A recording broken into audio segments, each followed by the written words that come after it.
Hey, what's up you guys? It's Dorothy and welcome back to my channel. If you're new here, don't forget to give this video a big thumbs up. Comment down below what you want to see in the future. Click that subscribe button and yeah. I haven't recently checked my Instagram DMs, so I don't know whose today's shout out is, but I promise you I will get back to doing them, and I will link my Instagram into the bio of these videos so that you each and every one of you have an equal opportunity to be shouted out. All you have to do is just send me a DM. It doesn't matter what it is, just nothing inappropriate, please, because that'll get you blocked. Anyways, in today's video we are going to go into chapter 8 of Good Girl Bad Blood by Holly Jackson. If you are coming into this on this video specifically, this is book 2 of A Good Girl's Guide to Murder, and by the looks of it we are almost halfway done with it, which is kind of scary, but anyways, let's get right into this video because I know you all are dying to know what happens. But yeah, this video may contain sensitive topics and foul language. If you do not wish to continue, please click off of the video now. You have been warned. Alrighty, I don't know if this book chapter is going to be a two-parter or not. It really depends. So right now we're just gonna hope that it's not, but if it is, I am sorry in advance, but I hope you guys still like it. Chapter 8. Photos. Yes, recent photos of him. Pip said, looking between the two of them, the large kitchen clock counting the silence, but the ticks felt far too slow, as though she were somehow moving faster than time. A feeling she hadn't had in a while. One she missed. I'm guessing you don't have any photos of Jamie from the memorial when what he was wearing? No, Joanna said, unlocking her phone and flicking through her photos, but I did take lots on Jamie's birthday last Thursday. One where his face shows clearly. Here, have a look. Joanna passed her phone across the table. There's several if you scroll left. Connor moved his chair closer to look over Pip's shoulder at the screen. The first photo showed Jamie on his own, and the other side of the kitchen at the table where Pip now sat. His dark blonde hair was pushed to the side, and he was grinning, an overly wide grin that stretched into his rosy cheeks as his chin glowed orange from the lit candles on the birthday cake below. In the next photo, he was bent low over the cake, cheeks puffed out to blow and the flames stretching away to escape from him. Pip swiped.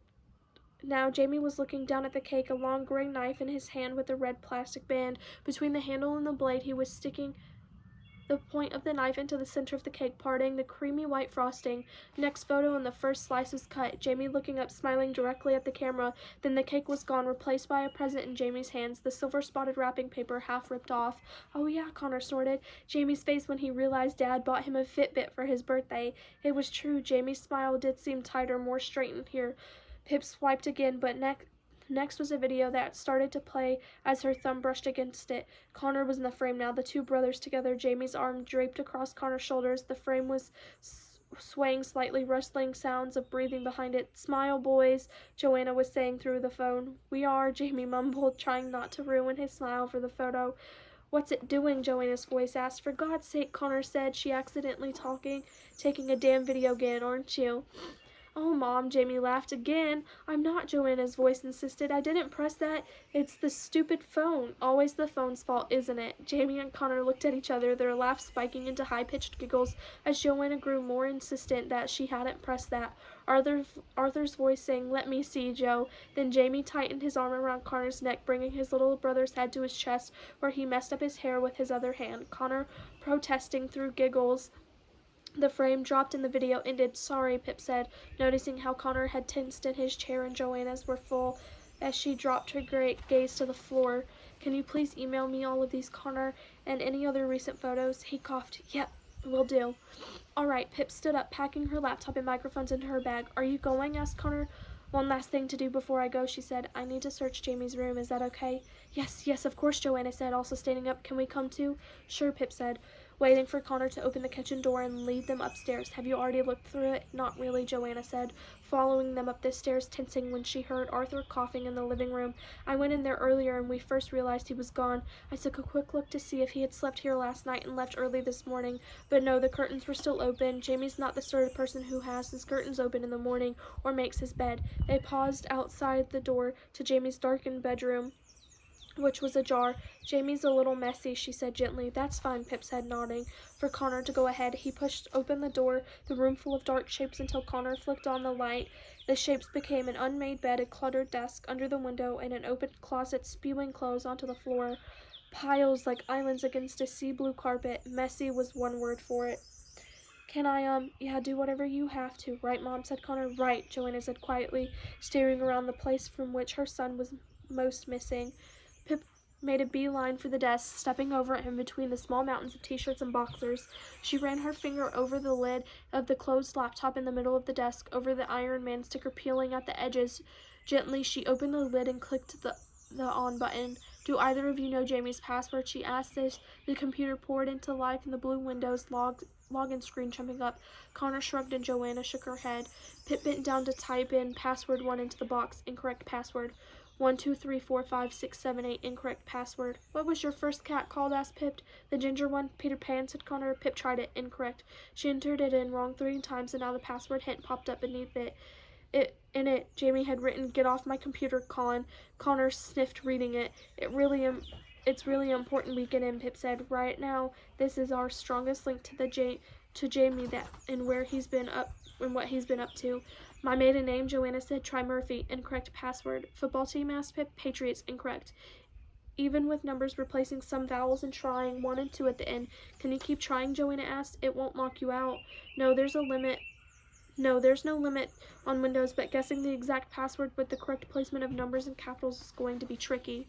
Can't we get around it some way, said Connor. Like reset the computer? If we reboot the system, we lose all the files, Pip explained, and most important, the cookies and saved passwords on his browser for his email and social media accounts. Those are what we really need to get into. Any chance you know the password to an email account Jamie's Windows is linked to? No, I'm sorry, Joanna's voice cracked. I should know these things about him. Why don't I know these things? He needs me, and I need to help him. It's okay, Pip turned to her. His password could be anything. We'll keep trying until we get in, or I could try and contact a computer expert who might be able to brute force it. Joanna seemed to shrink again, hugging her own shoulders. Joanna, said Pip, standing up, why don't you try some passwords while I keep searching? Try to think of Jamie's favorite places, favorite foods, vacations you've been on, anything like that, and try variations of each one, lowercase capitals, replacing letters with numbers, and a 1 or 2 at the end. Okay. Her face seemed to brighten just a little at having something to do. Pip moved on, checking the 2 desk drawers on either side. One held pens and a very old dried-up glue stick, and the other had a pad of A4 paper and a faded folder labeled College Semester 1. Anything? Connor asked. Pip shook her head, dropping to her knees to lean across Joanna's legs so she could reach the trash beneath the desk. She pulled out. Help me with this, she said, Connor, fishing out the contents one by one. An empty can of deodorant, a crumpled receipt. Pip unfolded it. It was for a chicken mayo sandwich on Tuesday, the 21st at 2:23 p.m. from the Stop and Shop on Main Street. Beneath that was a Cheetos bag, flamin' hot flavor. Sticking to the grease on the outside of the bag was a small slip of lined paper. Pip unpeeled it and spread it open. Written on the paper in blue ballpoint pen were the words Hillary F. Weissman, left 11. She held the paper up to Connor. Is this Jamie's handwriting? Connor nodded. Hillary Weissman, Pip said. Do you know her? No, Connor and Joanna said at the same time. Never heard that name, Joanna added. Well, Jamie must know her. Looks like this note was recent. Yes, Joanna said. We have a cleaner comes every 2 weeks. She's coming on Wednesday, so everything in that wastebasket is from the last 11 days.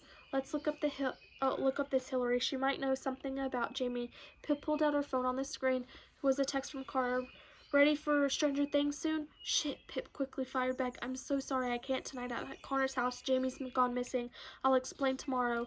Sorry, Pip pressed send and tried to ignore the guilt, clicking in the browser and beginning whitepages.com. She typed in Hillary F. Wiseman and Connecticut and searched. Bingo, she said when it came up. We have Hillary F. Wiseman who lives in Fairview, Connecticut. But wait, it's saying her age is 80 plus and she has no current address. Hold on. Pip opened up another tab and Googled the name along with Fairview obituary. The first result from the Fairview Mail gave her the answer she was looking for. No, that can't be the right Hillary. She died in 2008. 2008, age 84. Must be someone else with that name. I'll look into it later. Pip spread the scrap of paper between her fingers and took a photo of it with her phone. You think it's a clue? Connor asked. Everything's a clue until we discount it, she replied. and I am going to make this into a 2-part chapter. I am sorry, but I hope that you guys will bear with me with this. I will see you guys in the next video. Bye.